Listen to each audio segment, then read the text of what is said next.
Bismillahirrahmanirrahim. Assalamualaikum warahmatullahi wabarakatuh. Selamat malam semuanya. Kali ini kami bertiga, saya Noto Susanto, kemudian ada Mas Muhammad Budiawan, yang ketiga yaitu Mas Arman Afandi. Kami bertiga akan mempresentasikan salah satu tugas mata kuliah, yaitu pemrograman web sebagai salah satu mata kuliah di Universitas Cyber Asia atau UNSIA untuk program studi informatika.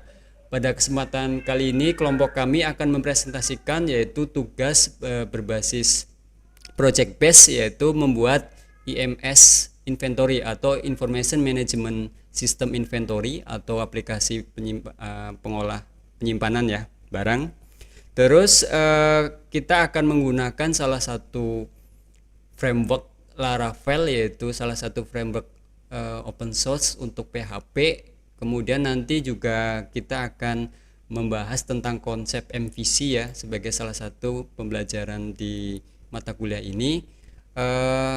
Untuk selanjutnya bisa dilanjutkan oleh Mas Budiawan untuk pembahasan project kami ini. Silakan. Oke, baik. Terima kasih Mas Noto. Nah, di sini saya akan menjelaskan tentang aplikasi yang sudah kami buat ya. Nah, di sini aplikasi yang kami buat adalah inventory management menggunakan template berbasis Bootstrap, yaitu templatenya dari NowUI, dari Creative Team. Kemudian menggunakan framework PHP Laravel.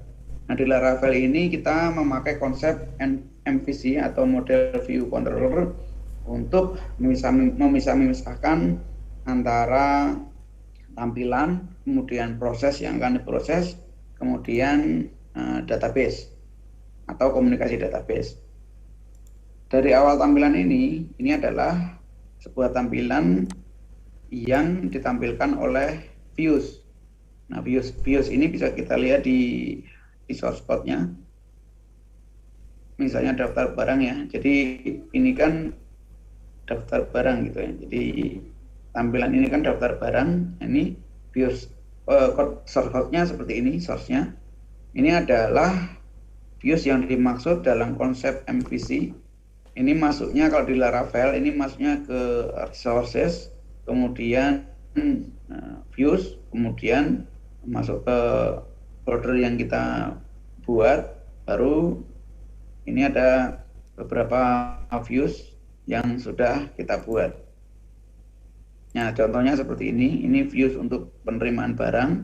Nah, penerimaan barang ini viewsnya ada di sini, penerimaan, kemudian pemakaian ini viewsnya ada di sini, pemakaian. Nah, bagaimana cara menampilkan views ini tentunya berhubungan dengan dengan roots ya. Jadi rootsnya ini yang pertama kan rootsnya slash aja begini kan. Nah, nanti ketika slash ini nanti akan menampilkan daftar barang. Nah, roots itu adanya kalau di source code gini, roots. Ketika user mengetikkan slash atau ini halaman awal gitu, nah, kemudian roots ini akan melempar ke controller ya, yaitu barang controller dengan fungsinya index. Nah, jadi komunikasi antara si user ke sistem itu memakai rules ini ya. Jadi rules ini akan mengarahkan ke controller mana gitu kan. Ini misalnya ini ke controller index, kita buka indeksnya. Nah, ini adalah controller yang dimaksud nih, controllernya nih barang controller. Nah, di sini ada function index, inilah yang akan ditampilkan. Akan menampilkan barang, daftar barang. Jadi akan menampilkan daftar barang ini di dalam folder barang di dalam views. Itu. Kemudian controller ini akan mengirimkan data juga. Di sini ada dua data ya. Data pertama itu title, daftar barang detailnya, kemudian data yang kedua itu adalah data berupa kumpulan atau collection dari model barang. Nah, model inilah yang berhubungan dengan database. Ya, ini artinya controller ini dengan fungsi indeks ini dia akan mengarahkan atau akan menampilkan halaman daftar barang dengan isian atau data berupa titel dan barang. Nah, barang ini isinya collection ya, banyak dari model barang menampilkan semua data gitu. Nah, untuk mengaksesnya kita pakainya seperti ini di Laravel. Nah, tadi kan sudah mengirimkan data barang ya. Jadi barang itu kan tadi banyak ya. Barang tadi banyak. Setiap barang kita definisikan sebagai barang yang tunggal, kemudian kita akses di sini. Kemudian kita akses sebagai barang kode, nanti akan tampil barcode-nya di sini. Barang barcode, barang nama barang akan tampil di sini dan seterusnya. Sampai berakhir data yang dikirim. Seperti itu.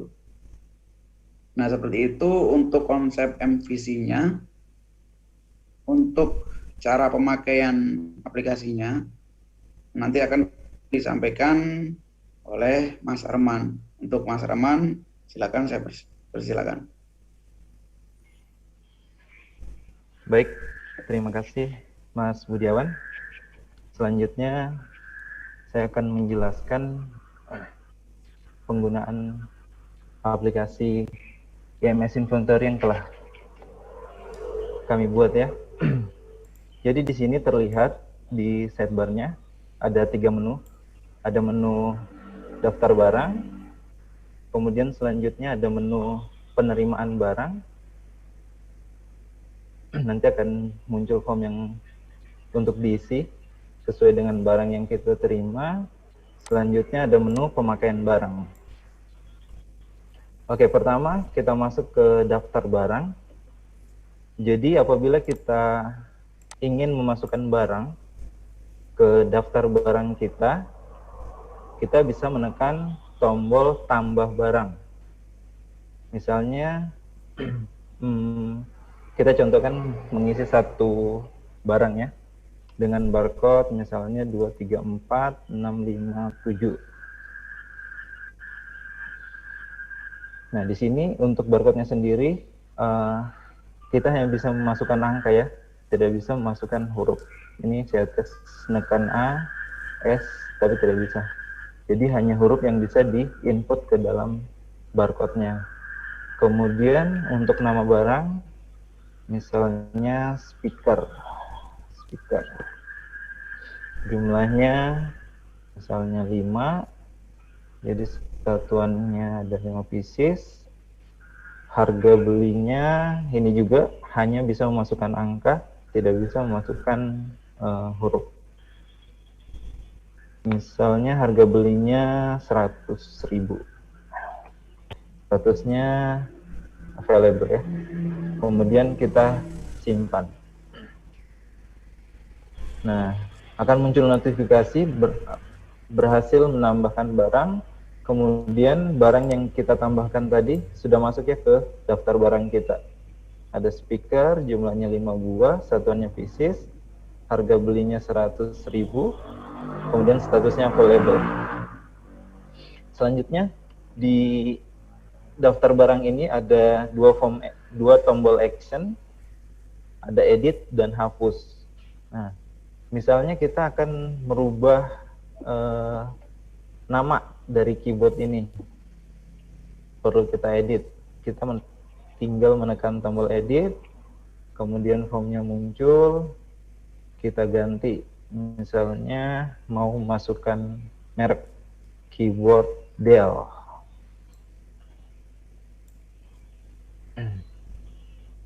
Untuk yang lainnya apabila sudah sesuai, kita tinggal tekan tombol simpan.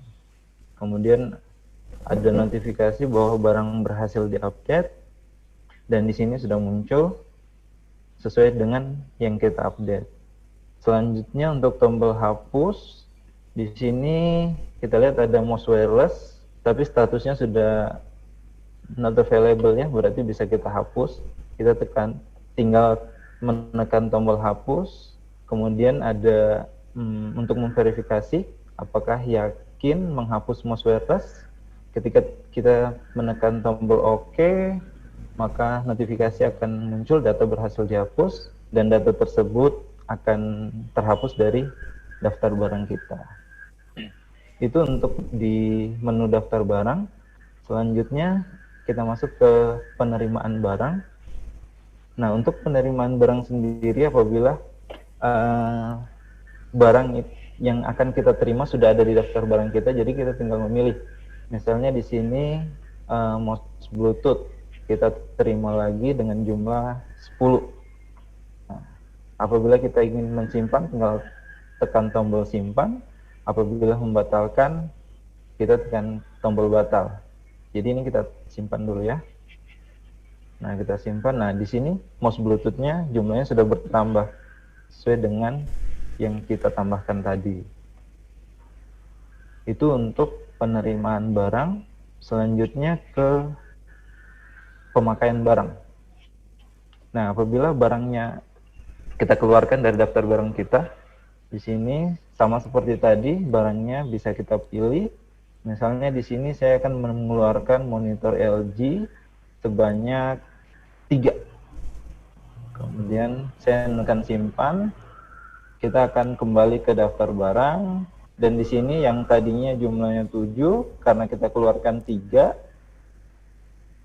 stok akhirnya adalah 4, dan statusnya juga masih available karena masih ada 4. Mungkin itu penjelasan mengenai aplikasi inventory yang telah kami buat. Untuk selanjutnya saya serahkan ke Mas Noto. Oke, baik. Terima kasih Mas Arman atas presentasinya, dan juga tadi Mas Bian sudah menjelaskan terutama di sisi pengkodingannya, pemrogramannya menggunakan PHP sebagai salah satu bahasa pemrograman yang mana menggunakan framework Laravel ya. Tadi sudah disinggung oleh Mas Bian bahwasanya program aplikasi inventory ini menerapkan konsep pendekatan MVC, di mana MVC adalah konsep arsitektur dalam pembangunan aplikasi berbasis web, yang mana dibagi dalam 3 bagian besar, yaitu tadi disebutkan ada model, ada view, dan controller. Kalau boleh saya simpulkan sedikit bahwasanya model itu bertugas untuk mengatur database. Jadi nanti model ini merupakan konsep yang berurusan dengan database, sedangkan view ini untuk menyajikan informasi atau tampilannya seperti tadi yang dijelaskan Mas Arman dalam bentuk UI-nya, itu berkaitan dengan view-nya. Dan yang terakhir yaitu controller, bertugas untuk mengatur apa yang harus dilakukan oleh si model. Demikian presentasi dari kelompok kami, semoga bermanfaat khususnya bagi kami para mahasiswa informatika yang sedang mempelajari mata kuliah pemrograman web, dan semoga juga bisa berkontribusi untuk ilmu pengetahuan ketika ini di-sharekan. Kami akhiri. Wassalamualaikum warahmatullahi wabarakatuh. Selamat malam. Terima kasih.